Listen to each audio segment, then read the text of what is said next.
Donc, si nous sommes honnêtes en tant qu'ancienne génération, on a plutôt tendance au compromis. Oui, mais alors, avec l'âge, vous comprenez, on est plus conciliant, on est peut-être un petit peu plus tolérant. Moi, je crois qu'il faut être très prudent avec ce genre d'attitude. La radicalité de l'amour ne demande pas d'être prudent. Je crois qu'il faut laisser nos cœurs se dilater et être transformés et pouvoir s'ouvrir à quelque chose de totalement radical qui s'appelle le royaume de Dieu et sa justice et sa sainteté. Et c'est en Jésus-Christ que nous sommes justes, que nous sommes saints. Nous portons juste les fruits de la gloire, le fruit de la gloire de Dieu. Et on a besoin de coopérer avec le Saint-Esprit qui souvent nous appelle à faire des choses aux allures plutôt radicales, hein, parce que si vous réfléchissez à ce que Dieu vous demande, c'est quand même bien souvent assez radical. Nous faisons de plus en plus l'inverse de ce que le monde nous demande de faire. Hein, lorsque le monde te dira non, non, mais il faut vraiment économiser, il faut vraiment que tu mettes de côté, il faut vraiment que tu fasses attention, parce que là il faut... Et puis aujourd'hui, même quand vous faites ça, vous êtes sûr de rien avec tout ce qui se passe au niveau économique, mais le Seigneur lui va dire bien autre chose, il va dire non, non, mais donne ce que tu as et tu vas voir, tu auras encore plus. Ça aussi, c'est une forme de radicalité qu'il faut comprendre, voir avec les yeux de la foi, pratiquer, et alors le fruit glorieux de la prospérité vient de cette manière-là, la bonne postérité, hein, la postérité qui nous permet de donner à ceux qui n'ont pas, d'aider à ceux qui n'ont rien, voilà, de multiplier, de laisser le royaume de Dieu se multiplier.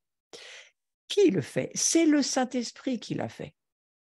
Si l'esprit de celui qui a ressuscité Jésus d'entre les morts habite en vous, je redis, nous sommes le temple du Saint-Esprit, et ce temple, il est rendu juste, il est rendu saint, nous sommes totalement justes et totalement saints grâce à Jésus. C'est la justice que nous a donnée Christ par son sang, par sa vie.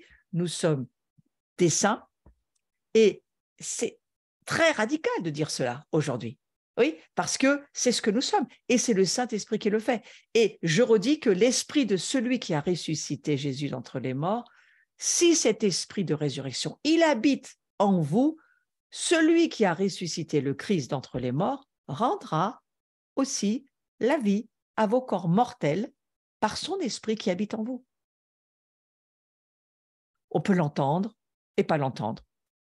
On peut l'entendre et commencer à le comprendre par la foi et le méditer et le réfléchir avec tout ce qu'on peut mettre au service de cette parole pour se dire que c'est une déclaration remarquable de Paul. Parce qu'il dit quoi? Il dit que l'esprit de celui qui a ressuscité Jésus habite en vous. L'esprit de celui qui a ressuscité Jésus habite en vous. Par du Saint-Esprit. Celui qui a ressuscité le Christ d'entre les morts, le Saint-Esprit, rendra la vie à vos corps mortels par son esprit qui habite en vous. Le Saint-Esprit habite en nous. Si nous rencontrons le Saint-Esprit, si nous le connaissons dans l'expérience, pas dans l'information cérébrale, mais si nous le rencontrons dans l'expérience, si nous regardons, c'est un fait historique, ça nous aide à ne pas douter, la résurrection de Christ. Cette déclaration de Paul, qu'est-ce qu'elle nous dit? Eh bien, elle nous dit que nous aussi, nos corps mortels vont ressusciter par l'esprit qui habite en nous. Alors, parfois, quand il y a un miracle créateur, on se dit, oh, ben finalement, c'est presque déjà une forme de résurrection qui est là. Alors, vous allez me dire oui et non, parce qu'on va remourir. Si notre vie se termine avant que Jésus revienne, notre corps, le corps de mort, de péché, la chair que nous sommes va disparaître. Mais l'esprit qui vit en nous et le corps spirituel qui est en nous, et la résurrection dont il est question ici, ça va se faire par le Saint-Esprit. Donc, il y a cette coopération avec l'Esprit Saint que je vous propose d'avoir. Si vous avez ce même Saint-Esprit en vous, il peut donc aussi bien faire en vous ce dont votre corps a besoin. Votre corps a besoin d'une guérison quelque part. Eh bien, ce verset nous dit de Romains chapitre 8, verset 11, ce Saint-Esprit qui habite en vous, il rendra aussi la vie à vos corps mortels. Et ce n'est pas écrit après votre mort, c'est écrit maintenant. Donc, ce Saint-Esprit qui est en nous, qui habite en nous, dont nous sommes le temple de Dieu, je crois que Dieu est intéressé à ce que son temple, incarné, vivant sur la terre, soit saint, juste et surtout en bonne santé. Et il faut de plus en plus se dire que le Saint-Esprit qui habite en nous peut le faire. C'est une déclaration très radicale. Parce que c'est le Saint-Esprit, l'Esprit de Dieu, qui a ressuscité le corps mort de Jésus de la tombe. S'il a ressuscité Jésus de la tombe, il peut ressusciter n'importe quoi dans votre vie qui a besoin d'être ressuscité, puisqu'il habite aussi en vous. C'est le même Saint-Esprit et il fait la même chose que pour Jésus. Que cette parole, cette semence, chers amis, pour le moment, elle est peut-être juste posée sur le sol de votre cœur. Revenons à la parabole du semeur. Prions qu'elle ne reste pas au bord du chemin. Prions qu'elle ne soit pas tombée sur des pierres où votre cœur n'arrive plus à entendre, vos oreilles ont décidé de ne plus écouter parce que vous n'y arrivez pas à y croire finalement. Prions que ça ne tombe pas dans un cœur trop préoccupé, pas le temps, autre chose à faire. Moi, la prière pour les malades, c'est pour quelqu'un d'autre, même pour votre propre vie. Mais prions qu'au contraire, ça soit reçu dans la bonne terre de votre cœur et qu'enfin des racines commencent à pousser. Parce qu'à un moment donné, cette parole qui dit que le Saint-Esprit qui habite en nous, il va rendre la vie à nos corps mortels, pourrait bien produire quelque chose de glorieux. Je vous redis, nous ne produisons rien. Nous ne faisons que porter Christ en nous à la maturité, à la révélation, à la foi que nous avons. Beaucoup de gens disent qu'ils ont la foi, ils n'ont pas la foi. Ils ont des informations dans leur cœur, ils n'ont absolument pas la foi. La foi, ça se voit, ça s'entend, ça se manifeste, et les fruits glorieux sont là. Et c'est ce que Jésus attend de chacun d'entre nous, je le crois. Et je crois que nous, la France, on est à un moment très, très précis où Dieu est en train de nous dire, ma gloire arrive, prépare-toi, il y a du travail. Il y a du travail parce qu'il faut que ma parole s'enracine dans ton cœur, que tes oreilles entendent, que tes yeux voient, non pas par le modèle cérébral, mais par le modèle spirituel, par la compréhension spirituelle, et que ça prenne racine, et que ces racines, peut-être il faut juste reconnaître, Seigneur, je n'ai pas assez de racines. Seigneur, je n'ai pas encore suffisamment laissé cette parole s'enraciner, et pour l'instant, j'en suis au feuillage, il n'y a pas encore de fruits. Mais Seigneur, je te demande que pour la guérison, pour la délivrance, pour la résurrection des morts, pour l'annonce de l'Évangile, pour la moisson qui vient, que je puisse porter du fruit, Seigneur. C'est vraiment une prière que je fais pour ma nation, que je fais pour ma communauté, que je fais pour ma propre vie. Je veux pouvoir porter beaucoup plus de fruits. Et donc, j'ai ma part à faire. Ma part, c'est de m'assurer que mes oreilles sont circoncis, que mon cœur est circoncis et que quelque part, je travaille à faire que cette parole puisse s'enraciner et qu'à force de pratiquer, ça finisse par venir, les guérisons et les délivrances et les gens qui viennent à Jésus et la manifestation de la gloire de Dieu, de son royaume, là où Dieu me place et où c'est à moi de prendre le temps. Ô combien d'entre nous, nous aimons dire régulièrement « Ah, il faut que je prenne du temps pour moi ». Rares sont ceux que j'entends dire « Il faut que je prenne du temps pour Dieu ». Donc, que chacun soit dans cette espérance d'avoir part à la gloire de Dieu. Et si vous avez ce même Saint-Esprit en vous, il peut faire aussi bien ce qu'il a fait à Jésus qu'à vous, parce que sa puissance, elle est radicale. Et vous savez, on arrive à Pentecôte.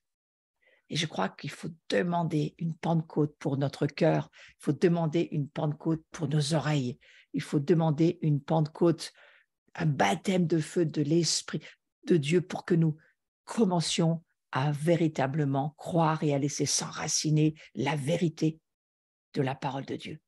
Les aveugles voient, les sourds entendent, c'est la réalité de la manifestation de la gloire de Dieu. Les morts ressuscitent, les gens viennent à la vie.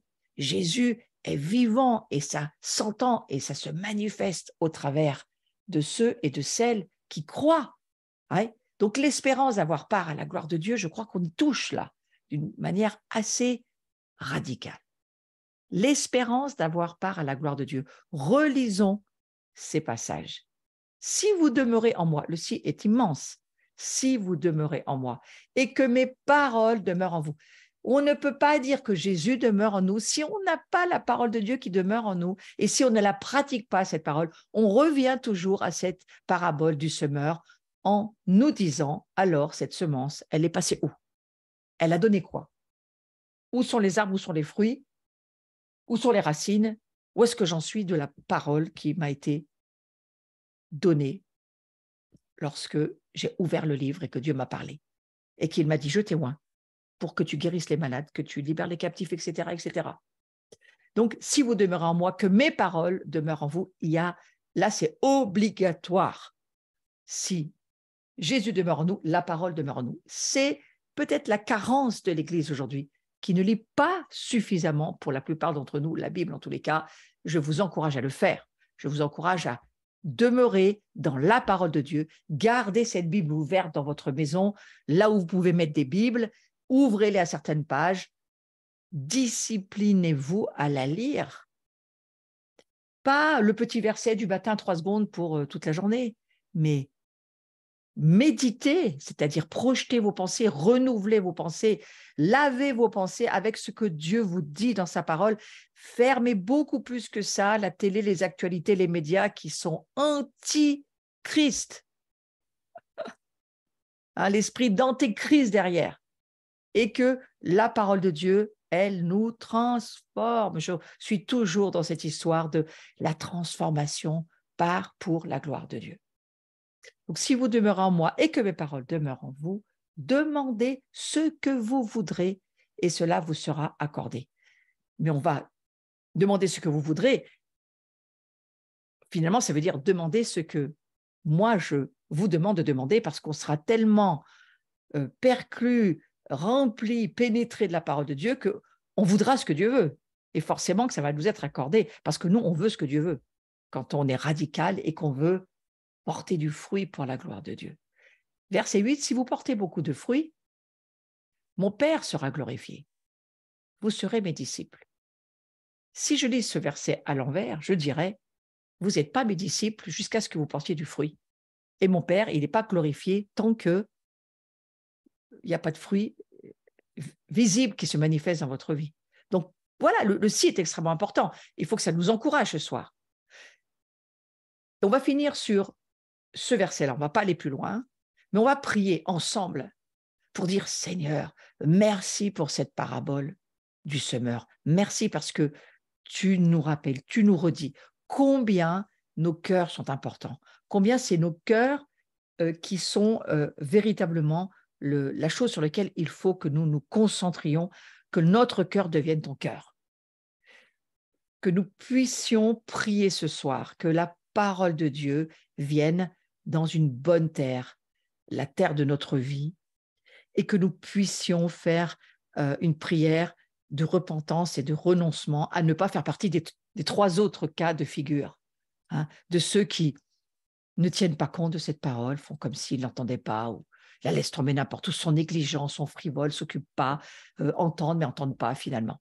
Et que nous n'ayons pas laissé des énormes pierres d'incrédulité. C'est vraiment, vraiment le combat que nous avons, nous. Le combat à l'incrédulité, le combat au fait que pour croire, il faut faire ce que Jésus a dit à Nicodème. Nicodème, il faut que tu vois le royaume de Dieu pour y entrer. Donc, je prie que nos yeux puissent voir la vérité, la réalité des choses invisibles comme étant plus réelles que le visible, que nos yeux puissent voir que c'est l'attente de Dieu le Père et de son Fils Jésus de toucher ce monde au travers de la gloire que nous ne faisons que porter, que nous ne produisons pas, mais que nous puissions proposer du fruit de Christ en nous aux autres, que notre amour puisse faire envie, que ce que nous portons, de ce que nous laissons fructifier en nous, puisse être utile au Seigneur et que voilà, les personnes puissent être aidées. Je suis venue pour servir, pas pour être servie. Du reste, c'est la première parole qu'a prononcée le roi Charles III, et ça m'a beaucoup marqué. oubliez Charles III, ce n'est pas du tout la personne qui m'intéresse, mais c'est le protocole du couronnement, parce que les rois de France étaient couronnés de la même manière jusqu'à 1800 et quelques. J'ai été très impressionnée de me dire, la première parole que disaient les rois, c'était « Je ne suis pas venu pour être servi, mais pour servir ». Eh bien, je crois que ça fait partie de la gloire de Dieu. Puis après tout ce protocole on a pu voir, hein, tous ces vêtements qui sont mis sur lui, cette onction, cet incroyable protocole sacré que nous vivons en Jésus-Christ. Nous avons le même protocole sur nous offert par Jésus, qui nous a oints, qui nous fait de nous ses rois et ses reines, qui fait de nous ses prêtres et qui s'attend à ce que nous manifestions des fruits de sa gloire. Que la guérison, mes frères et mes sœurs, se développe dans votre vie. L'onction de guérison, que l'onction de délivrance se développe dans votre vie, que vous ayez envie de laisser cette semence, de porter ces fruits, ces bons fruits, hein, ces fruits de... Alors, pas seulement le fruit, je parle du caractère, mais aussi le fruit de l'amour, c'est-à-dire qui va guérir de la part de Jésus, qui va libérer de la part de Jésus, qui va sauver de la part de Jésus, qui va gagner la famille pour la ramener dans la maison du Père. Et là, le Père, il sera glorifié par les fruits que nous allons porter. Donc, je prie que véritablement ce soir, vous ayez cette radicalité, cette envie d'obéir aux semences qui sont déposées dans votre cœur déjà depuis beaucoup d'années, que ces semences, si elles n'ont pas encore porté du fruit, commencent à le faire. Si elles ont commencé à porter du fruit, ne vous arrêtez pas jusqu'à ce que les fruits soient là et que vous puissiez les donner pour qu'ils soient multipliés, parce que c'est comme ça que ça va marcher. En donnant ce que vous portez, ça sera multiplié. Voilà. Je vous souhaite une très, très belle soirée. Je souhaite que vous soyez encouragés à être cet arbre de vie, toujours dans cette immense image que nous sommes les petits Christ, les petits arbres de vie sur la terre. Nous avons chacun des dons, ça, on n'a rien à y faire, c'est son cadeau. Mais nous avons besoin de nous enraciner pour porter véritablement le fruit de l'amour et aussi pour utiliser, laisser ce que Jésus est en nous, que nous le laissons devenir au travers de la parole de Dieu qui prend vie et qui fructifie en nous, que nous puissions manifester la gloire de Dieu. La création attend après nous, chers frères et sœurs. Belle et bonne soirée. Et alors, on se retrouve le 1er juin seulement, je m'en excuse bien, mais la semaine prochaine, je suis dans une école prophétique dans les Cévennes. Toute la semaine, je vais enseigner, donc je ne serai pas là jeudi. Et la semaine suivante, on se retrouve le jeudi. C'est pour ça qu'il n'y aura pas cours, mais on sera tous ensemble quand même pour la soirée de Pentecôte le 25 mai. Soyez tous au rendez-vous en ligne. Nous allons avoir un bouquet de fleurs offert et de gloire et de feu, hein, offert par tout un tas d'intervenants. De mémoire, je peux vous les citer. Il y aura David Bouillon, Marc Blancou, Yuval Yannet en enregistrement. Il y aura aussi Fabienne Ponce, il y aura Carlos Payan, bien sûr, et moi-même, j'espère que j'oublie personne. Et nous allons laisser se libérer une parole de feu pour une Pentecôte de feu. Voilà, c'est le projet. Et il y aura aussi le frère Paul-André qui nous parlera de la Corse, un frère en feu pour Dieu. Voilà, sinon, ma journée de ce samedi où je vais aller sur le sujet, je crois que ça va être le sujet de la délivrance de nous-mêmes et de la circoncision de nos cœurs. Voilà, ça va être le thème de la journée de samedi. Et nous nous revoyons, sinon, à Paris pour ceux qui êtes là, pour le 27, 28, 29 mai, où je serai dans cette rencontre de France Lève-toi. Et puis sinon, nous nous retrouvons. Inscrivez-vous, c'est ouvert. Pour la plupart, je vous y attends. J'espère que vous serez là pour la grande maison de Jean du 14 au 16 juillet. Une maison dans laquelle nous voulons voir la gloire de Dieu bouger au milieu de nous. Voilà, je vous souhaite une très, très belle soirée. Merci à toutes et ceux qui ont suivi ce cours. Merci à tous ceux qui me soutenaient. Sachez qu'il y a une défiscalisation qui se fait lorsque vous me soutenez. Et c'est aussi pour ceux qui, en tous les cas, payent les impôts. Eh bien, c'est toujours un petit plus pour vous. Voilà, merci beaucoup. Belle, belle soirée. Au revoir. Et surtout, produisez pas, portez le fruit. À bientôt.